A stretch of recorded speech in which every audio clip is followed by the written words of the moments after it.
Hi everybody. I know it's not technically July yet. Well, it's not while I'm filming this. It might be by the time I get to post it. But I wanted to do a garden update. I think a lot of you know that we call ourselves a small scale homestead here.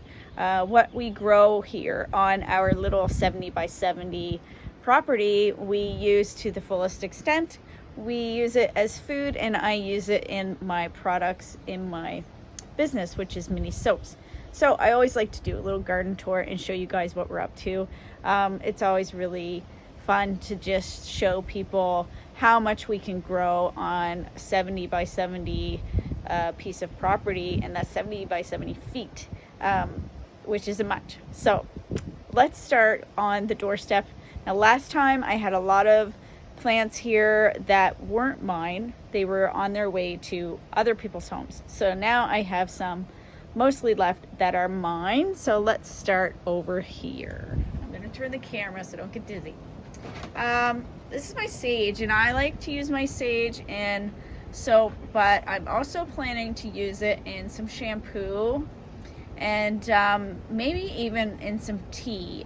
My rosemary, of course. Anybody that follows me knows I make shampoo bars with rosemary and mint, and now Hell Bay beer, which I'm very excited about. These are our, and of course it is the hottest day ever. These are our bonsais. This is a fig, and this one is a grapefruit, which is doing excellent this year. Coleus. These are moonflowers, and moonflowers are really super cool, but also very invasive. So if you're growing them, you're going to want to grow them in a pot. They bloom at night, so I'm really excited to see what goes on there. Coleus, more rosemary over here, which I think I am getting the trick of growing rosemary. I never had much luck with it before.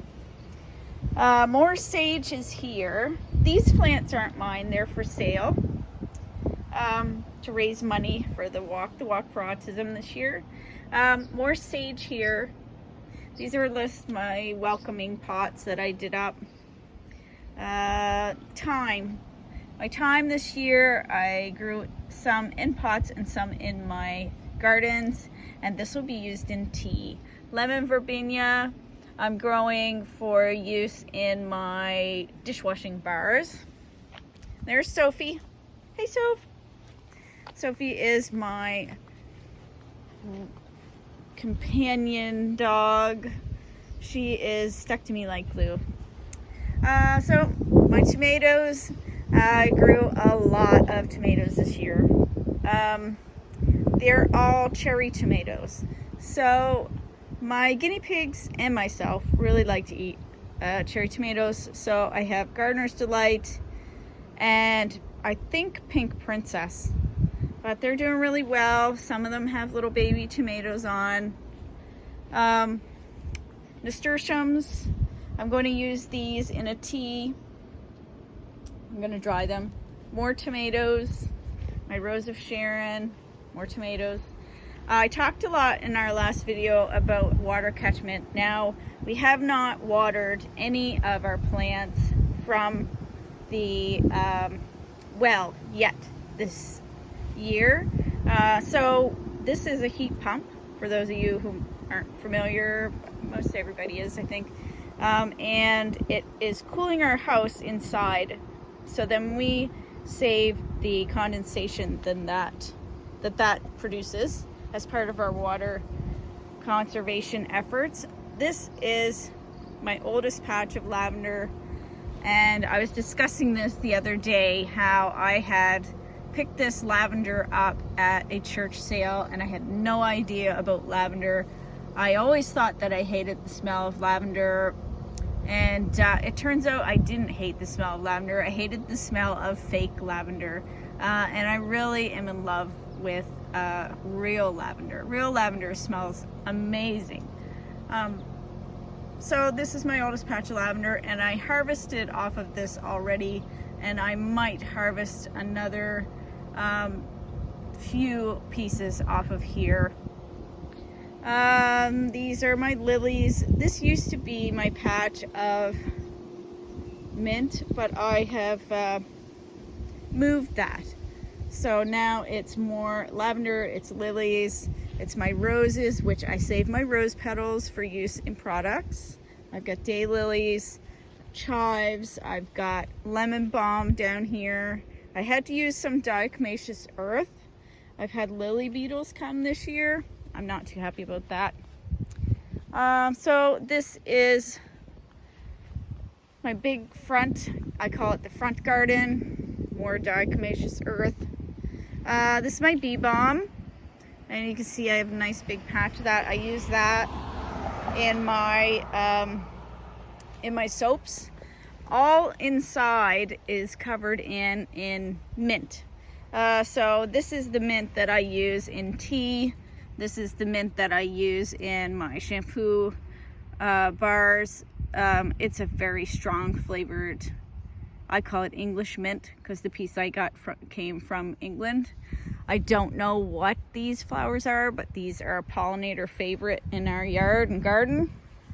These are some more of my lavender plants. This one was platinum blonde, and it's getting some buds on it. I'm excited to see. I think it's gonna have white buds, and I might need to try to propagate this out and see if I can grow it a little better, because the rest of my new lavender plants are growing really well. So these are just coming ready to really get good harvest off of. And of course that goes into teas and into products. And there's some more over here. I planted in here some hollyhocks. This is my new piece of the garden I started this year. Planted some hollyhocks. I wanted a dedicated piece for my calendula, which is growing here, and it's just starting to come.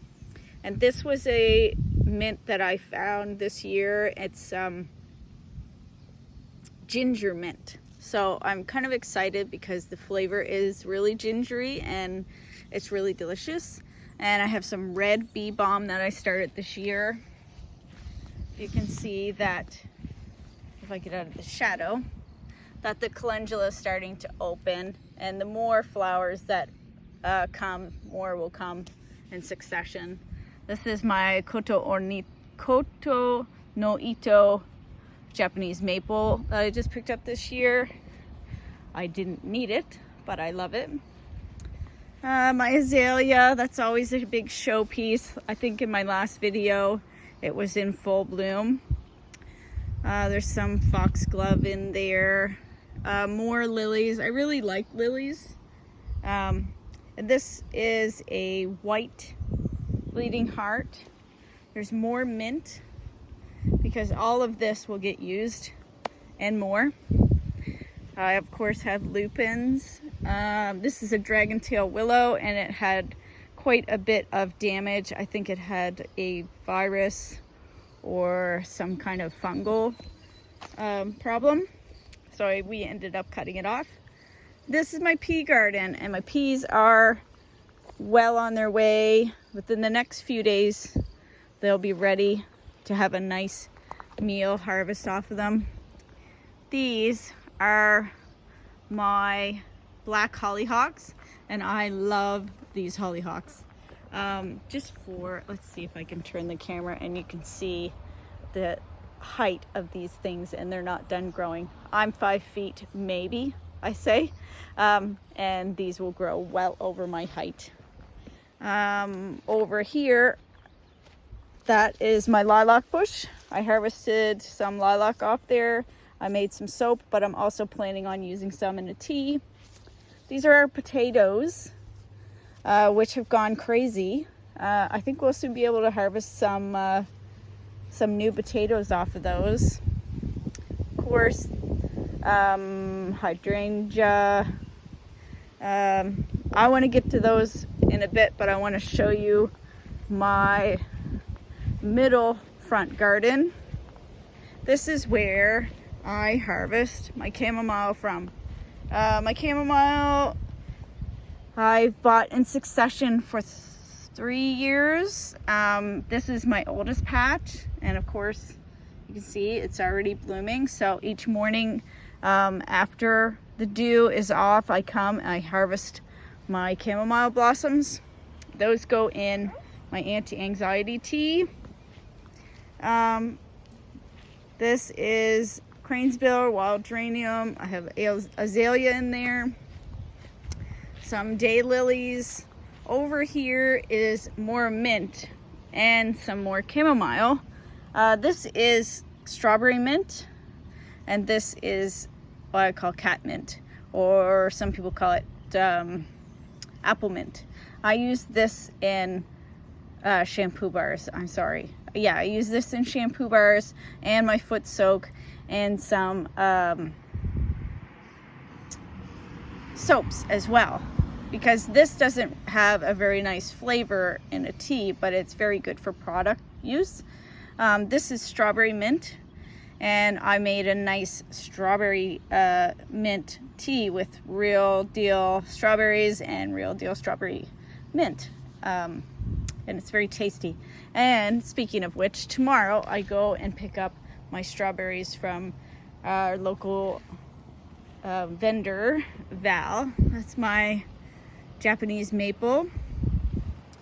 So now I'm going to show you over here where things get a little bit more vegetable like over here. Hey, Soph, come on. Oh, this is my dogwood that I just got. I got this as an award for volunteering in my community. It is a scarlet fire dogwood. And there's the little blossom that's left. Over here is my Swiss chard, which I decided to scale back from last year. Last year I had a ton of Swiss chard. More DE. I had a terrible problem with beetles, cucumber beetles. These are my golden zucchinis, and they are delicious. I like to eat them, and the guinea pigs also like to eat them. There's another one in there. I have 2 more over there, but I moved them because I had some rot that I couldn't explain. So I had to separate them and make sure they got more light. More tomatoes, as you can see, are coming along really good. I showed you my potatoes over there. There's another lilac bush. Yeah, there's the 2 problematic squash plants. More tomatoes here. They're just cherry tomatoes. English cucumbers are here against our fence. And more tomatoes. Look at that little cucumber beetle there. Bugger. They're terrible. Oh, look at the little tomatoes. So I'm pretty excited because things are growing along so well. If we don't have this sustained heat like we do today, we should be okay. This is a part of our water catchment. The dew drips down into these buckets off of our roof way up there. And every morning, what's in there for dew goes into the rain barrel.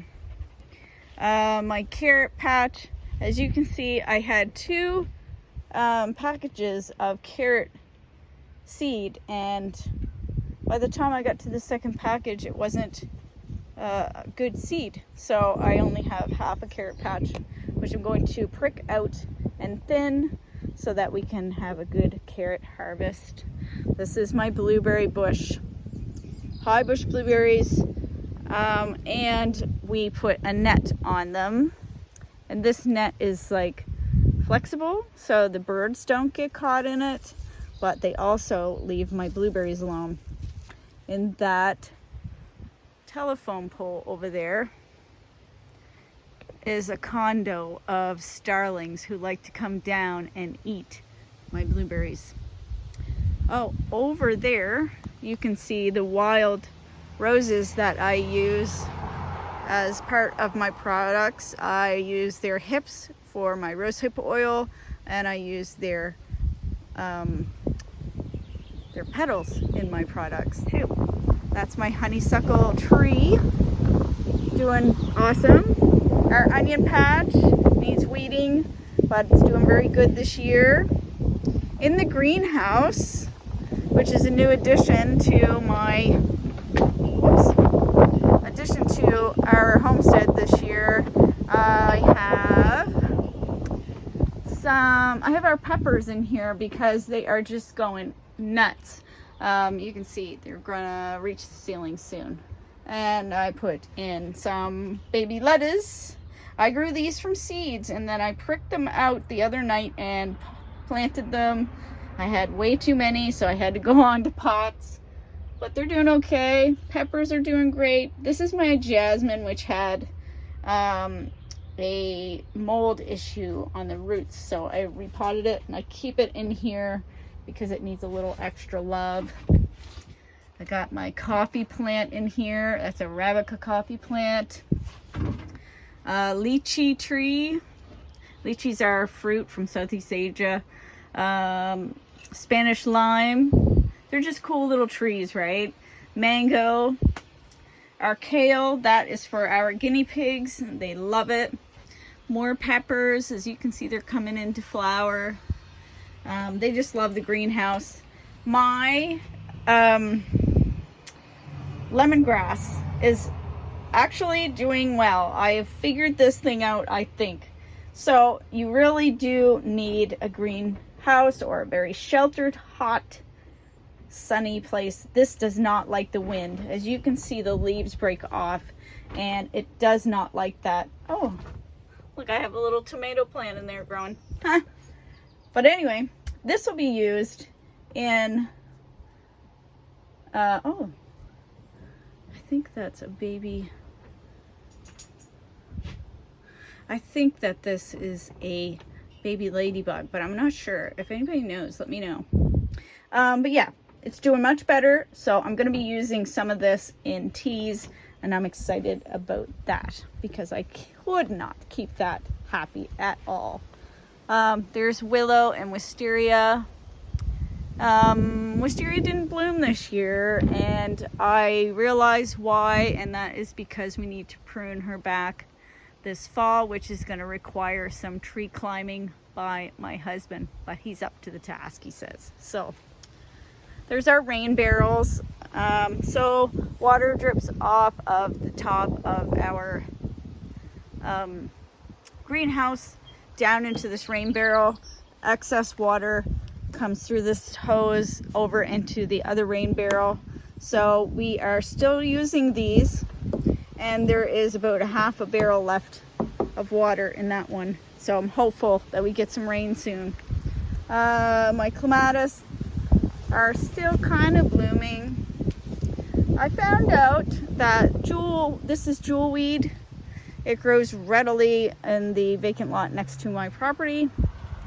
And it is very, very useful plant. So I will be using some of that hopefully this year, if I have time to put something together with it. More nasturtiums.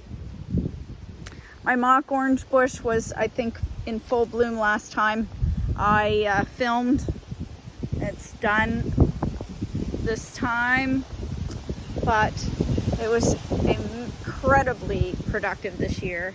My rhododendron, that did really well. Turns out the secret is pine needles. Got to pile up those pine needles. This nice area under willow is just beautiful. It's shady in the afternoon. It's a great place to sit. This is snowbush, I think. It's snowbush. We planted there just to kind of, we want to cover up this. That's not our property over there, so we want to cover it up. I've got hostas there. I often go behind the building there and harvest red clover for the guinea pigs. So coming over here is more lemon balm. This is my biggest patch of lemon balm. So lemon balm goes into my anti-anxiety tea. It's really good for relieving anxiety in your stomach. So it works in your stomach and helps you relieve anxiety. And I've got those purple clematis just showing off up there this year. They started growing into the building, but I don't know what to do about it. So, and this year I caught this before the aphids got it. It is my honeysuckle bush, and you can see that it is really, really amazing. It's full. So these honeysuckle blossoms, I pick them when they're open. And in the morning, and then I'm drying them, and they will go into a lip balm. And over here is more potatoes, not in quality dirt, so they are doing less well, they're not doing as well as the other potatoes, but we should have some. And this is just our usage part of our yard, where the kids play, where I barbecue. The swing set's over there. I've been potting a lot of plants, so I have all my pots out. I just got this plant hauler. It's a hay hauler, but it'll be good for me to move large things around the yards. My husband's fixing that up. My peonies are over here, and they are doing amazing this year. So he's keeping an eye out for brown moles. Of course, this heat isn't helping them, but they're just ginormous blooms. I love my peonies. I'd love to have a different color at some point. This is California sagebrush, and it smells amazing. I just have not found a use for it yet. My butterfly bush. The clover I planted when we had the driveway redone is starting to grow, although it's slow because of this heat. Over here, and of course all the way down along, I planted clover. It's much better for the environment to plant clover as your lawn than just grass seed. Some of my new hostas are not doing so good. Some of them are. But I put some new hostas there. And then that's it. That's our whole property. 70 by 70 isn't much. But you can see that we grow a heck of a lot of stuff on 70 by 70. So, oh yeah, I forgot my strawberry plant. I got this as a gift from my friend Marg. I hope you can see it because I can't see you. I got that as a gift from my friend Marg, and I'm hoping it produces strawberries, but if it doesn't this year, I know it will next year. So that's it for my garden tour. I got cut off there at the end. But yeah, that's it. That's what we grow on 70 by 70. And like I say, most of these things that I'm growing are things that I eat or things that I'm going to use in my products. And what I can't grow, I source locally. I made a Sea Tails soap today with water that I harvest from our local beach, and dulse that comes from Nova Scotia, in Digby actually. So it's important to me to grow my own food, and it's important to me to use locally sourced ingredients in my products. So I hope you liked my garden tour, and I'll try to do one next month, and you can see what we've harvested.